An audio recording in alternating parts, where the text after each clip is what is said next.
This is a UX research proposal from findings to strategy.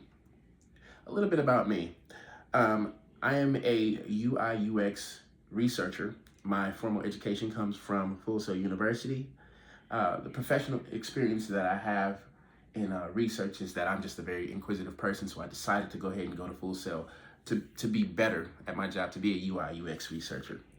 And I am coming from the position of a user because I'm currently using the 2026 Hyundai Santa Fe. And then what I'm proposing to do the research on is the stem shifter, which you see here in this picture. You actually have to turn a knob in order to get the drive, neutral, reverse, and parking is at this end of it, okay? The problem that I had was just the learning curve between the middle of the console having the shifter and the actual stem shifter itself. So what I'm going to do in my research is I want to get some qualitative and quantitative data so that I can put together this proposal to you, so to present it to you so that you can create a ease of use for your customers. I'm sorry I couldn't get any of that out. And then so what I've done is empathy interviews. I made sure that I was very unbiased in my approach. I had a bunch of open-ended questions. I was just the passenger in the car, and I was looking at visual cues, and I was looking at physical cues to kind of get an understanding of what they were going through, and I also looked at attitude and all that stuff. Now, what I also did was I looked at the design implications from my thematic coding.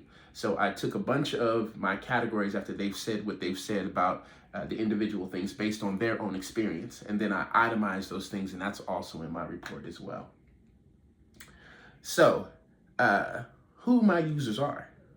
My users are two different people, male and female, two different walks of life. They both have children, but obviously they're dealing differently in their approach to life. So the EG is that the young lady, she's 49 years of age, and she needs a bunch of space in the car.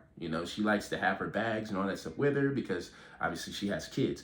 And then the other gentleman, he more drives tough vehicles, big trucks, and whatever the case may be. He's used to that middle shifter. So I wanted to kind of address both of those things in my demographics and that type of thing. So the analytics that I got from the public was I did research, and I found that 50% of the customers actually don't like the new shifter in the Santa Fe. The old Santa Fe didn't have the same shifter, and 50% of the people don't like it. So, so the persona that I set up was, again, let's go with the young lady. She is a businesswoman. She has two kids. She is married, and has to do a lot of driving around and transporting and all that type of stuff. So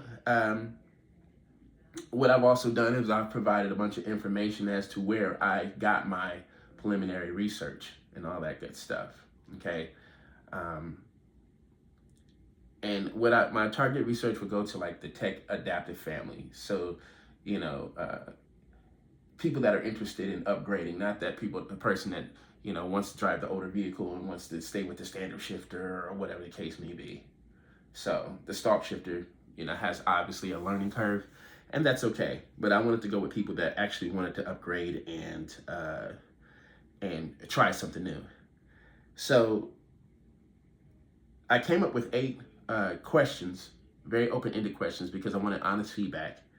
And I found that comparing my qualitative data, which is what they say, what the consumer actually says and feels, with my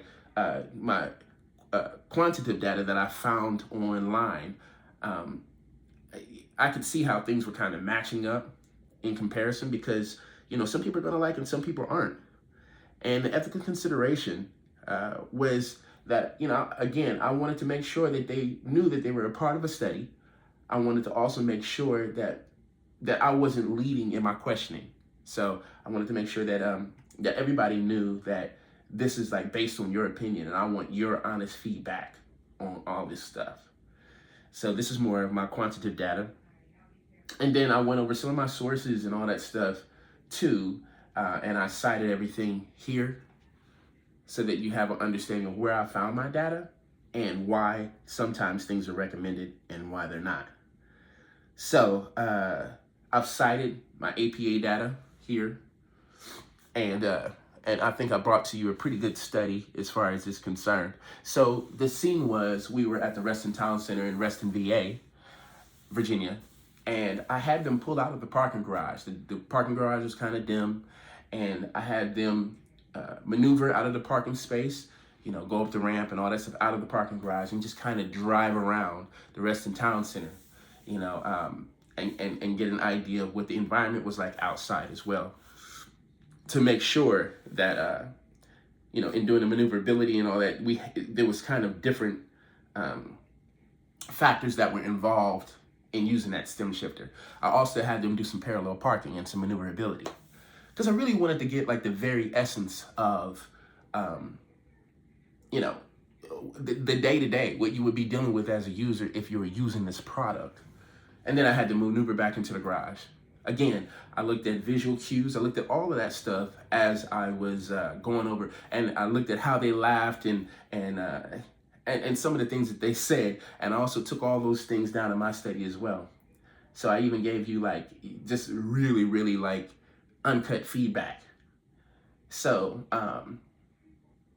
so again, I listed one of my people here, and you can see their demographics and all that good stuff. I also listed my research methods, which was my in-depth interviews, you know, personas, data yielded, my observational usability testing qualitative, and my why, and, you know, the activities and data yielded. My usability benchmarks and all that good stuff. I went over it all. And so this is here for your eyes, and so that you can make a better use for your client, okay? So you're welcome to look at all this good stuff and evaluate it. And I thank you for your time.